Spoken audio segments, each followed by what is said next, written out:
আমার কাজের তুলনায় বা আমার ক্যারিয়ারের বয়সের তুলনায় আমি একটু বেশি ভাগ্যবতী যে আমি এত বড় বড় সব আর্টিস্টদের আমার কাজে পেয়েছি।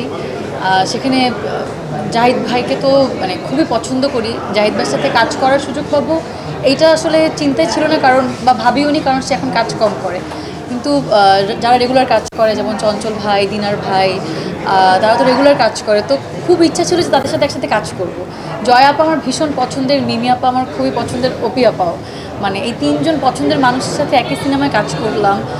সবাই আর্টিস্ট, যেমন তারিক আঙ্কেল ছিল, আরও পাভেল ভাই ছিল, আমাদের ডিরেক্টর তানিম ভাই। তো তানিম ভাইকে আমি ধন্যবাদ দিতে চাই যে সে আসলে এটা না করলে, আমাকে যদি কাস্টিংয়ে না নিত, এটা আসলে সম্ভব হতো না।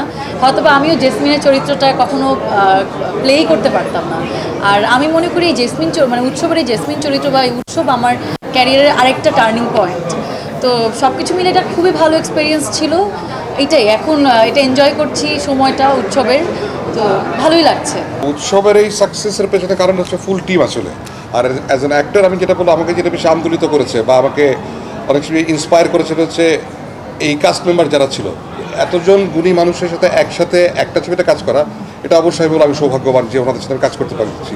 এখানে বিভিন্ন জেনারেশনের আর্টিস্টরা ছিলেন, জাহিদ ভাই ছিলেন, পাভেল ভাই ছিল, চঞ্চল ছিল, আমাদের জুনিয়র যারা সৌম্য, সাদিয়া ছিল, আফসার ভাই ছিলেন, তারিক ভাই, এতগুলো মানুষ গুণী মানুষের কাজ করা তো একটা সৌভাগ্যের বিষয় আসলে। আমি সেই জায়গা থেকে নিজেকে লাকি মনে করি। Is such a good human being, is very talented actor.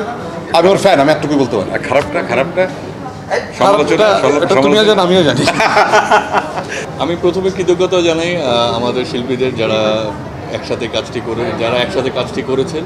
আমি তাদের প্রতি ভীষণ কৃতজ্ঞ যে তারা রাজি হয়েছেন কাজটি করতে। তবে আমাকে বিশেষ চ্যালেঞ্জের মুখোমুখি হতে হয়নি, ওনারা আমাকে অনেক ভালোবাসেন। আমি বলেছি, তারা সানন্দেই রাজি হয়েছেন। তাদের গল্প বলেছি, তাদেরকে গল্পটা বলেছি, তারা গল্প শুনে, তাদের চরিত্র শুনে তাদের পছন্দ হয়েছে।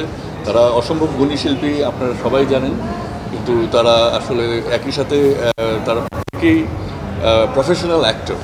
সো সব কিছু মিলিয়ে ওনারা গল্প শুনে ওনাদের ভালো লাগার ফলশ্রুতিতে ওনারাও, আর এগেইন আমি ভীষণ কৃতজ্ঞ তাদের কাছে যে তারা একবার বলাতেই সাথে সাথে রাজি হয়েছে। এই এনজয়মেন্টটা আসলে আলাদা, এবং এটা আর একটু সময় নিয়ে আরও কিছুদিন পরে হয়তো এটা ঠিকঠাক মতো বলতে পারবো যে আসলে এখনকার এই এক্সপিরিয়েন্সটা কীরকম, কারণ এটা কোনোদিনই আগে ফেস করি। এটা চ্যালেঞ্জ অবশ্যই একটা, যেটা বাড়তি মাত্রা অ্যাড করে সেটা আমার এবং আমার ভাইয়ের ক্ষেত্রে, যে মানুষের, দর্শকের এক্সপেকটেশান আমাদের কাছ থেকে অনেকটা বেশি, কারণ আমাদের বাবা মা যেহেতু এই ফিল্ডেরই, এবং তাদের কাছ থেকে মানুষের এত এক্সপেকটেশান আছে, তো আমাদের এই এক্সপেকটেশনের ভারটা আসলে আমাদের উপরেও পড়ে গেছে অনেকটা। তো সেই ক্ষেত্রে আমাদের উপরে প্রেশার বেশি থাকে, কিন্তু আমি কাজ করার সময় আসলে আমার টিম যেভাবে আমার কাছ থেকে ওই প্রেশারটা ভাগ করে নেয়, তো ওই প্রেশারটা আমি কাজ করার সময় ফিল